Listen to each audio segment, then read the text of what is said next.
জামাই ষষ্ঠীতে বন্ধুরা আমি বাপের বাড়িতে এসেছি, আর বাপের বাড়িতে এসে দেখো এই যে কাজে লেগে পড়েছি।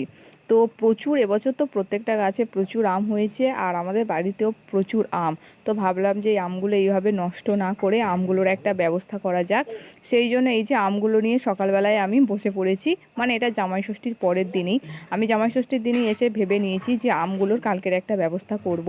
তো ফ্রিজেতে মানে শুধু আম আর আম, আর অন্য কিছু আর নেই। তো সেই আমগুলো নিয়ে সকালবেলায় ভালোভাবে বসে পড়েছি আমসত্ত্ব বানানোর জন্য।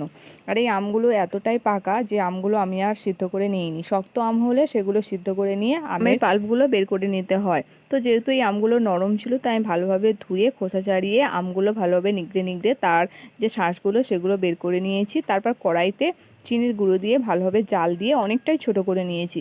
তারপর থালার মধ্যে এই যে ভালো করে সর্ষের তেল দিয়ে ঘষে তারপরে এই যে আমের যে পাল্পগুলো সেগুলো দিয়ে এইভাবে চামচ দিয়ে গোল করে দিয়েছি, ব্যাস।